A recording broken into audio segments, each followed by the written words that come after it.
Halo, selamat pagi Sobat PKW semua.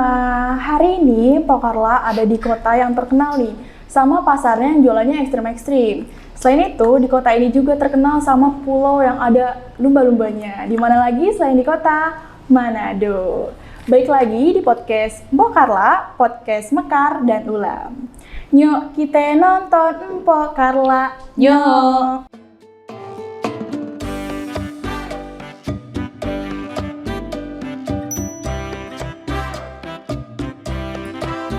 Halo, selamat pagi Mbak. Selamat pagi. Oke, perkenalkan hari ini aku Mbak Karla. Mbak dengan siapa? Mbak Fana. Oke, Mbak Fana. Gimana nih Mbak perjalanan pagi ini dari rumah ke sini gimana nih Mbak? Cuacanya tuh sangat tidak memungkinkan karena hujan. Jadi ada kendala tadi soalnya ada keterlambatan karena hujan. Nah, jadi persiapan kemarin itu persiapkan baik-baik karena hujan. Okay. Jadi di luar prediksi kita ya, di luar karena prediksi. tiba-tiba Padahal ada kemarin hujan. sudah disiapkan baik-baik itu for podcast, tapi karena hujan jadi jadi kita sempat agak terlambat karena hujan cuacanya di luar ya. Oke, kita langsung masuk ke pertanyaan nih Mbak Fana. Pok nih mau nanya nih, kira-kira sudah berapa lama sih Mbak Fana ini menjadi AO? Sudah 1 tahun 2 bulan. Oke, 1 tahun 2 bulan. Yeah. Jadi cukup lumayan lama ya Mbak ya? Lumayan lama. Oke, kira-kira apa sih awal ketertarikan Mbak nih menjadi AO? Dan ada motivasi tersendiri nggak sih kenapa? Kayaknya saya pengen berkarir deh menjadi AO atau apa? Iya, awal mulai cerita itu di-share link sama teman lowongan kerja PNM. Karena belum tahu apa cara kerja PNM, jadi sebelum ikut tes search dulu di YouTube, baru lihat DP cara kerja. Ternyata ini soal keuangan. Nah di situ karena dari kecil suka lihat ini di lingkungan rumah itu banyak tetangga bank koperasi. Nah karena di situ kayak asik ini koperasi soal keuangan. Jadi SMP ke SD panggil teman-teman bermain sistem koperasi begitu. Oh, dari kecil. Dari kecil karena kayak mau lihat itu koperasi itu asik karena dorang datang tulis baru kasih kertas atau duit dorang kasih begitu. Nah, pas dah lihat di YouTube kayak asik ini PNM karena dari kita pribadi introvert nggak terlalu banyak suka bercerita dengan orang. Jadi pas kalau misalnya coba-coba masuk PNM, siapa tahu mau robah sendiri kita pribadi mau ada perubahan. Nah pas masuk di awal tes pertama masih malu-malu karena nggak ada teman sama sekali. Nggak ada pengalaman sama sekali di situ. Nggak ada sama sekali. Nah baru coba-coba ternyata di situ ada satu kampung mau ikut tes sama-sama. Cuman pas kelar tes baru di situ baku sapa. Nah, pas awal masuk PNM di situ lihat DP kerja memang bagaimana ya? Memang beda-beda lah, beda-beda tamang-tamang. Kalau cara cara itu nasabah. Ada yang nasabah bagus, ada yang nasabah bad. Nah, di situ kita terus bertanya ke teman-teman di cara kerja ini seperti apa. Nah, dorang menjelaskan tapi di sini mesti butuh mental kuat. Nah, karena di sini bukan cuma menghadapi nasabah yang bagus. Nah, di situ orang belajar. Di situ orang kerja keras, baru orang cara dengan nasabah, cara berbicara dengan nasabah, orang karakter baru DP mempromosikan ini Mekar atau menawarkan ke ibu-ibu.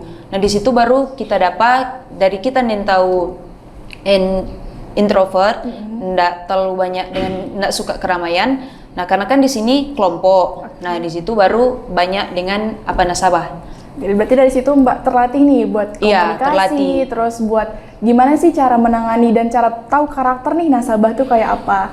Terus kan tadi Mbak bilang ada beberapa karakter nasabah, ada yang baik, ada yang ini. Kira-kira bisa dijelasin nggak sih Mbak hal-hal kayak Mbak nih pernah ketemu nasabah yang baik tuh seperti apa? Terus tantangan Mbak nih ketika menghadapi nasabah yang Mbak bilang sebut kategori yang buruk tadi tuh gimana? Dan apa cara Mbak menangani nasabah yang buruk tadi? Boleh dijawab dari yang baik dulu sih Mbak. Nah, kalau untuk yang baik tentu kalau misalnya petugas datang, jadi dong sapa yang baik-baik, suruh duduk atau apalah. Tapi di saat seperti itu tetap dorong ada hal tertentu atau enggak buju-buju buat orang.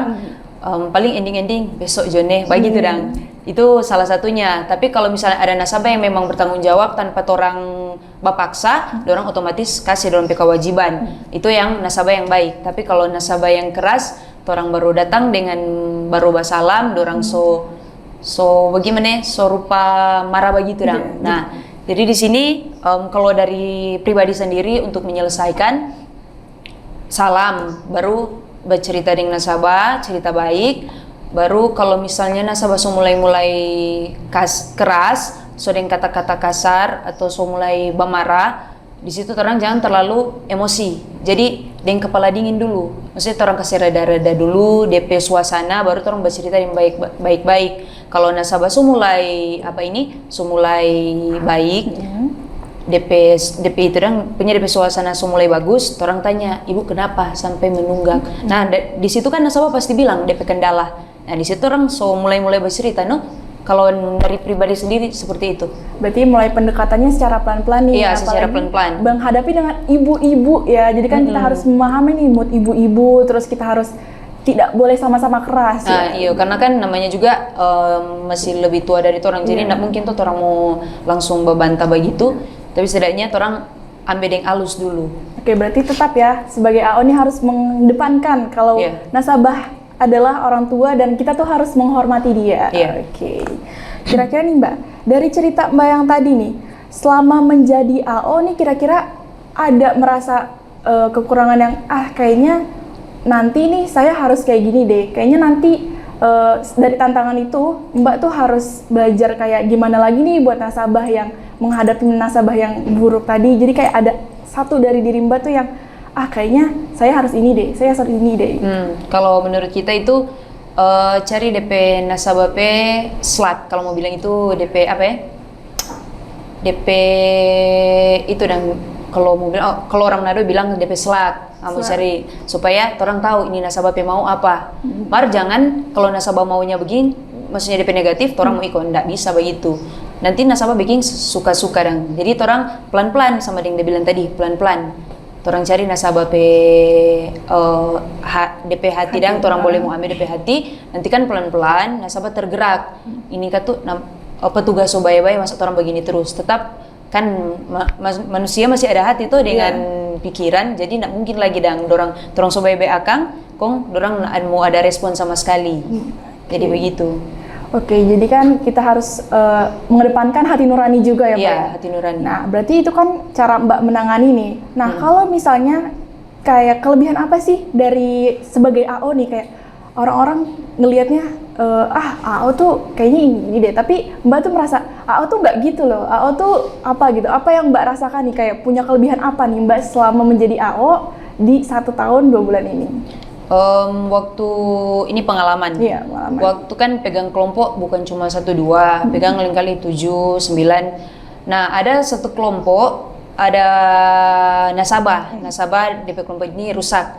Dia bilang di kelompok sebelah, ini AO ini kita kata so nak mau kasih cair pada orang. Benar-benar so nak kasih cair karena kelompok so nyana ada mau kasih pencairan.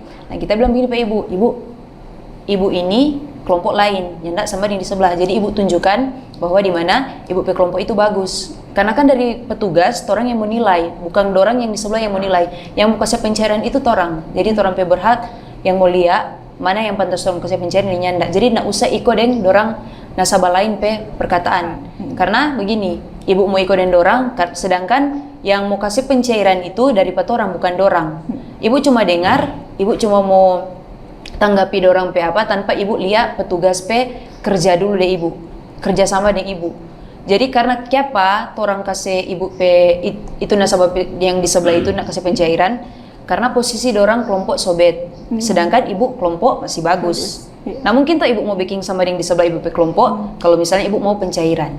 Jadi saya bandingkan begitu dong. Nah mulai dari situ nasabah mulai percaya. Nasabah bilang kasih pertemuan. Jadi ini ketua ini dia bilang pak anggota-anggota jangan dengar-dengar orang. Kalau mau nama bagus, kelompok bagus, jangan cuma dengar di sebelah. Karena dorang so besai, jadi dorang mau bikin mau ini lebih besai.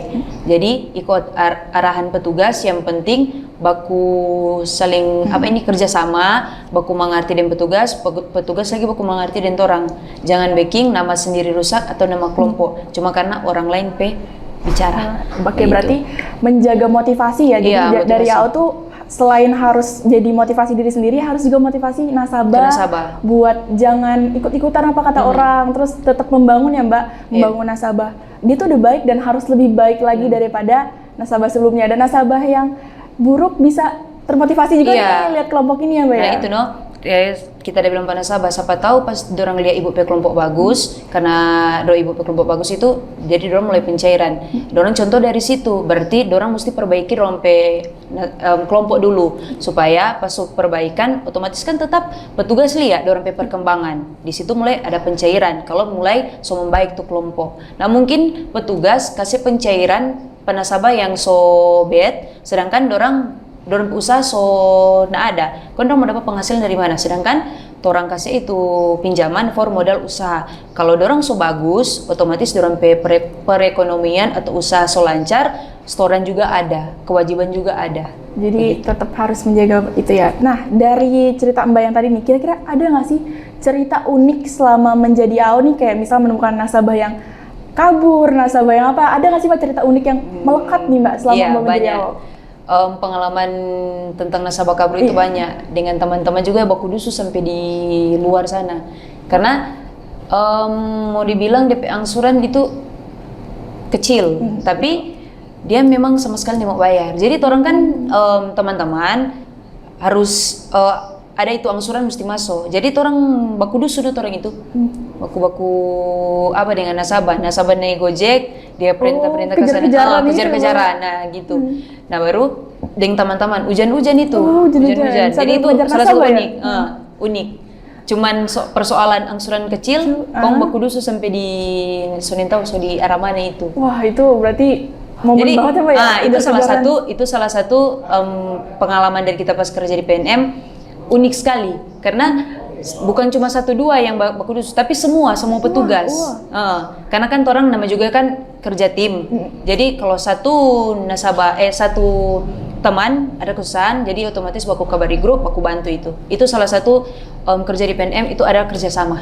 Kerjasama. Berarti selain menjaga antara hubungan AO dengan nasabah, berarti antar tim juga penting banget ya Mbak ya. Berarti gimana nih strateginya dari Mbak nih yang bisa mendekatkan nih antar tim dengan nasabah, biar kayak kita tuh harus punya kerjasama yang baik biar menghasilkan nasabah yang baik juga gitu. Jadi kayak kita harus apa nih sebagai AO di tim gitu. Mbak tuh punya strategi apa gitu? Ya kalau mau dibilang ke nasabah ya, soal tim. Jadi jangan, karena kan sama dengan ulang dari poin 3 tadi. Kebanyakan kan nasabah bilang kalau ini nyandak bagus. Jadi bawa kan orang bawa jalan bukan cuma satu orang, jadi 2 teman. Bilang kalau ini sama orang AO sama AO. Jadi kalau misalkan kita semua tak ganti, mungkin ini yang mau ganti. Jadi orang sama. Karena kan kali banyak nasabah bilang, "Duh, dia bagus." Bisa. Jadi orang kasih perkenalan yang gitu. Kalau misalnya ini orang pitamang sama juga kerja kriteria kerja dengan orang sama.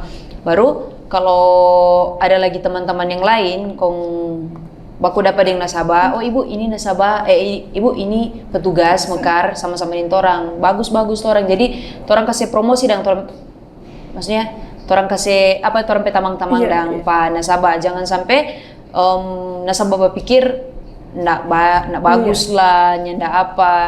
Karena kebanyakan kan nasabah kalau misalnya baku dapat di jalan, kemungkinan baku dapat di jalan mungkin mirip kalau dia lihat DP sisi buruk, jadi dia nilai buruk. Mungkin mirip dengan tapi tamang, pas baku dapat dengan nasabah pas kerja, jadi bilang, dia begini. Jadi jangan sampai orang orang petamang. Jadi kasih kenal lebih baik dulu. Oke, berarti harus sama-sama kenal lebih baik ya Mbak. Ngomong-ngomong tentang nasabah nih, karena kan Mbak tadi datang ke sini hujan-hujan ya, terus cuaca di sini juga kayak lagi dingin banget nih.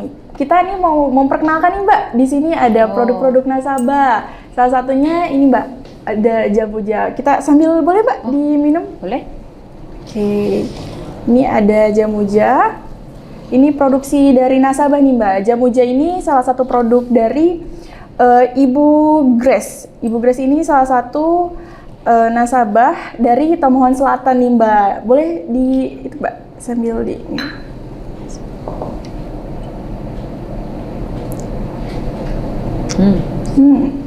Gimana nih Mbak?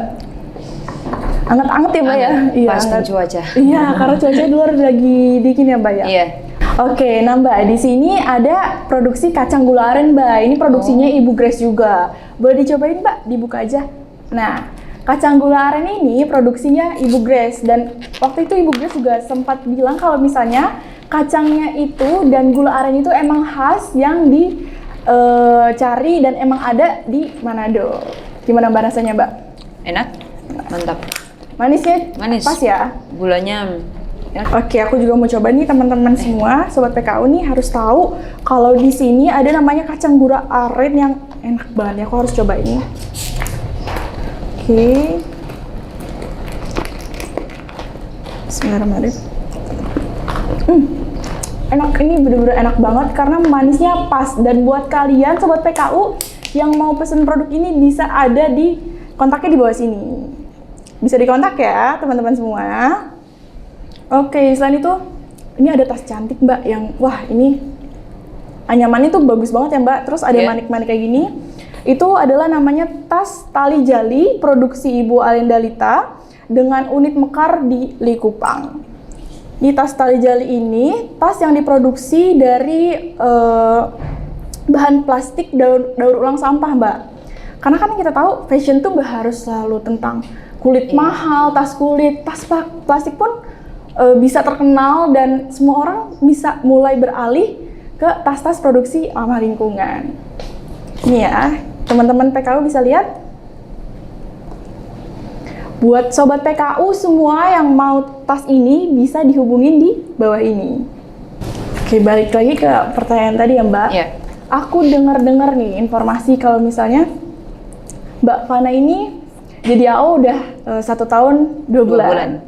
Dan aku dengar nih Mbak ini sebagai punya berapa bersaudara sih Mbak kira-kira?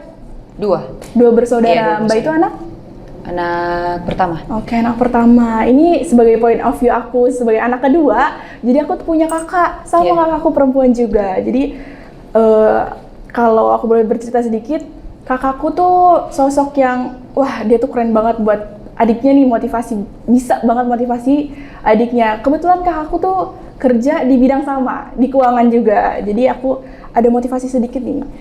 Gimana caranya aku harus bisa jadi kayak kakakku. Nah, dari Mbak Fana sendiri bisa sedikit diceritain, Mbak nih selama menjadi AO, ada motivasi kah atau ada pencapaian kayak, wah aku nih harus membangun adikku atau gimana gitu? Jadi dari pribadi sendiri, selalu kasih ingat Pak Ade, jangan jadi perempuan lemah. Karena kebanyakan di luar sana banyak yang pikir itu orang perempuan ini lemah. Tapi kalau misalnya orang tunjukkan tanpa maksudnya orang termotivasi lah dengan orang-orang perkataan tanpa dorang lihat orang pribadi sendiri, kan kebanyakan orang cuma nilai dari covernya. Iya betul. Orang lihat muka polos-polos begitu, tapi orang nggak tahu aslinya bagaimana. Nah, cuma mau bilang kalau orang punya pendirian, kalau orang ada cita-cita yang orang mau digapai, jangan orang berhenti di saat orang jatuhkan pat orang. Jadi orang berdiri tunjukkan kalau kamu tuh bisa gitu. Kalau kalian jangan cuma karena mau perkataan orang orang cita-cita ndak mau orang mau gapai. Jadi mandiri terutama karena kita sebagai perempuan kita mau terlalu bergantung ke orang lain. Kita boleh berdiri sendiri. Begitu juga teman tapi adik. Jangan karena ngana adik kok ngana mau jadi manja-manja begitu. Nah, jadi mesti punya pendirian sendiri. Jangan lagi kalau ada hal-hal yang tidak diinginkan, so patah semangat. Nah, jadi harus semangat. Semangat. Jangan pantang menyerah. Harus berani, Iya, harus berani, semangat, dan harus mandiri ya jadi iya, perempuan. DP inti itu. Baru rupa ini kan dia kuliah. Nah, baru juga kalau mau kuliah betul-betul. Kalau mau suka kerja betul-betul. Kerja betul-betul. Dan kalau memang dari awalnya pas ngana masuk kuliah ada hal yang memang ngana mau digapai, jangan setengah-setengah. Harus full. Karena kalau setengah-setengah ndak enak tuh kalau misalnya orang so setengah perjalanan, kong semua berhenti. Masa perjalanan yang orang so dilalui itu sia-sia. Jadi harus orang kejar sampai di titik ujung itu. Ya, oke, berarti harus apapun yang kita mau sebagai perempuan, walaupun orang bilang perempuan itu lemah. Perempuan itu nggak bisa punya cita-cita tinggi, tapi sebagai kita sendiri sebagai seorang perempuan kita tuh bisa, dan kita tuh harus ada di titik itu, dan kita tuh bisa gitu. Contohnya karyawan-karyawan Mekar, AO, semua kan perempuan tangguh semua. Wah, mau dibilang. Emang perempuan tangguh, AO itu adalah perempuan paling tangguh. Karena ini soal mau bilang kerja nyawa di perjalanan, baru nasabah baik buruk orang hadapi itu dari orang pribadi sendiri toh. Jadi kalau bilang perempuan tangguh. Dan perempuan harus bisa. Iya, harus bisa. Jadi kalau juga ada ada cita-cita yang sangat tinggi yang sangat tinggi, jangan berhenti di tengah jalan. Harus gapai apapun DP rintangan, tetap orang terus berjalan. Yang penting ada doa, semangat dengan DP kerja keras. Dan yakin ya kalau cita-cita itu pasti akan tercapai gitu dengan kerja keras, dan jangan menyerah gitu ya. Karena orang kebutuhan masing-masing itu beda-beda, orang pengenan juga beda-beda. Jadi itu kalau orang mau gapai, orang ambil dulu orang kebutuhan. Karena kebutuhan itu akan menghasilkan keinginan. Kalau contoh, kalau misalnya orang butuh ini motor, tapi orang pakai keinginan mau jalan-jalan. Kalau nggak ada kebutuhan motor, orang nggak bisa jalan-jalan. Tapi contoh itu. Berarti harus menyesuaikan dan bisa gitu ya, bisa dilakukan. Oke, ada satu pertanyaan terakhir nih Mbak. Kira-kira satu kalimat apa yang menggambarkan Mbak Fana, dan pesan-pesan apa yang ingin Mbak sampaikan ke teman-teman AO nih? Dari pribadi, jangan mudah menyerah dan terus semangat, karena dari sini kita bisa membantu juga perekonomian ibu-ibu nasabah. Bahkan apa yang orang inginkan itu boleh dapat hasil dari orang bekerja keras selama menjadi AO Mekar. Nah di sini juga nggak mungkin lagi kalau misalnya orang hasil jeri lelah, kon ada yang menghasilkan apa-apa. Karena kalau mau dibilang ini banyak DP bonus-bonus, DP insentif lah, ada banyak. Jadi kalau misalnya kerja keras terus, baru jangan lupa berdoa, apapun yang menjadi orang tanggung jawab kerjakan. Baru karena di sini orang so kasih tanggung jawab besar dari perusahaan, karena ini BUMN. Jadi bukan koperasi biasa, ini perusahaan besar. Nah, di sini juga for teman-teman yang belum ada pekerjaan atau masih mencari pekerjaan, mari gabung bersama kami di PNM AO Mekar, karena di sini orang di sini ndak pandang pendidikan tinggi atau sarjana, yang pasti bertanggung jawab, kerja keras dengan punya keinginan untuk bekerja. Di sini bukan kerja mau dibilang tantangan besar, karena perjalanan kita sebagai AO 1 tahun 2 bulan DP rintangan lika-liku kita so jalani sampai kita bertahan sampai saat ini. Oke, jangan lupa ya teman-teman. Jadi AO itu bukan sekedar AO gitu ya, Mbak. Banyak banget yang harus bisa, dan bukan seremeh itu ya Mbak pekerjaan jadi AO ya. Oke, so kita udah ada di penghujung. Terima kasih buat Mbak Fana yang udah mau menemani hari ini, dan jangan lupa Sobat PKU saksikan nanti episode-episode Pokarla selanjutnya, dan yuk kita nonton Pokarla. Nyok.